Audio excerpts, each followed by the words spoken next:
Shalom, shalom. Just got this new some new equipment to kind of hang my my phone over my rear view mirror. It's pretty cool. It's also kind of for the baby too, so he can, you know, watch his shows when I'm out here driving and such and so, and I don't have to look down and things of that nature.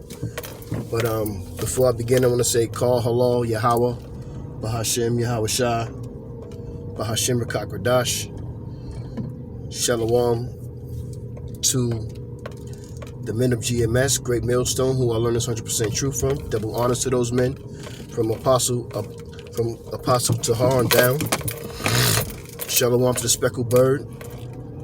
Shalom to the Akim Aqua. And Shalom to the elect. And this is another in transit. And just kind of want to talk a little bit about the end times, because ultimately we are talking about the prophecies that's coming to pass in these end times. And that's all that's important right now, is the prophecies of the end times, because we have to be out here warning the people. And kind of like a severe prosecution. And books like Revelation talks about prosecution. Like Revelation 13 talks about the 10 horns.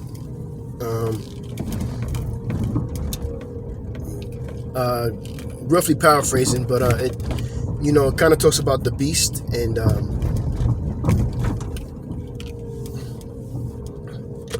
how the beast got power from the dragon. The dragon gave the beast the power, and it talks a little bit about Great Britain and America, where America is being the horn, the little horn, and how Great Britain, which was a horn, and roughly paraphrasing, it wasn't destroyed, but it was wounded, and America came out of Great Britain, so America would be that horn that's coming out.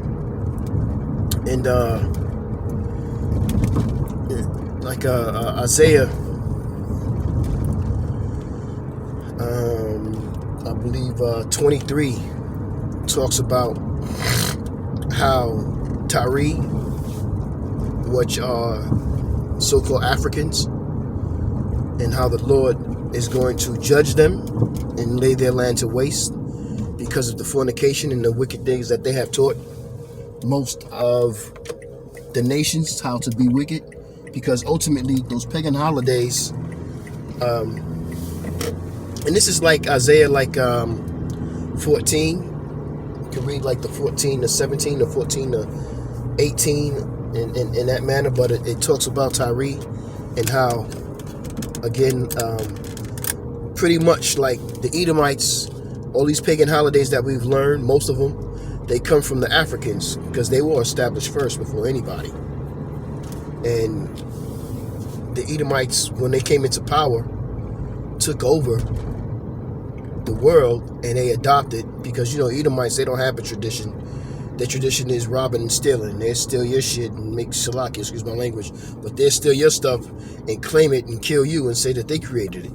And that's what they do. That's their heritage. That's their style. That's their MO. You know what I mean? Like, I'm going to take yours and then claim it as mine and say that I did it. But we getting ourselves prepared for these end times, and just doing what we can. Or for me personally, I can't speak for everybody else. Just doing what I can with studying and doing my videos and such and so, getting myself prepared for these end times, asking for the Lord's grace. Asking for the Lord's mercy, which is something that's like in Joel 2, like 13, and it again, I'm roughly paraphrasing, I'm on my way to camp, but it speaks about Joel speaks about how the Lord is to come back to Yahweh Bahashim Yahweh Shai, to practice these laws, statutes, and commandments to the best of our ability, and for the Lord to have mercy, because he's slow to anger, and he's great in kindness. But when you provoke the Lord's anger, oh boy, it's roughly paraphrasing, it's a fearful thing to fall into the hands of the living power. So, unfortunately, 2/3 of our people don't understand what's happening, and nor do they care. People are still making plans to go on trips in the next 2 years and such and so. It's like, you don't pay attention to what's going on, and our people are not circumspect. They don't study. They don't care to know. Jake is just really simple-minded. How long will you simple ones endure simplicity? Roughly paraphrasing. And our people we're just really like out here doing what we want to do, thinking everything's gonna be okay, but it's not. This wicked kingdom that we are stuck in is over. And how we know it's over? If you read Luke, Salakia, you go into the 21st chapter, and the apostles are asking Yahweh Shai about the ending of times. What's the signs? And Yahweh Shai tells some of them, well, not tells some of them, but he tells them that it's going to be famine, pestilence, earthquake in diverse places, roughly paraphrasing, and there's going to be signs in the heavens. And also 21 and 25 of Luke, it speaks of these same things. Yahweh Shai is speaking. He's telling you these things that are going to happen in the world. These are the signs that let you know that the end of times are here. These people, I notice too as I'm driving, and I look at certain people's houses, how they go out their way for Halloween. Like, they putting out these fake webs and skeletons and monsters, and you're real creative with it. And it's like, why are you so creative for one day of wickedness? But it shows you, and lets you, explains to you what kind of world we live in. I also was at the store earlier. Unfortunately, even though it's the Sabbath, I had to get some things that I normally go shopping throughout the week and pick up things for the family. That way we can get through our week. And I just seen these women, these so-called Jake women, buying Halloween things to decorate for one day, and I almost wanted to say something to them, but I had to hold myself back to, like, hey, mind your business.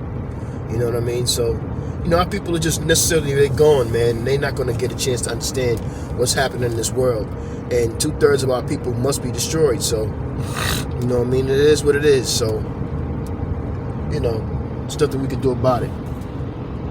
But my name is Jamal Yasha Allah, and I just want to talk a little bit about severe persecution in these end times, because this is where we're at, and this is what must happen sooner than you think. Shalom, Israel.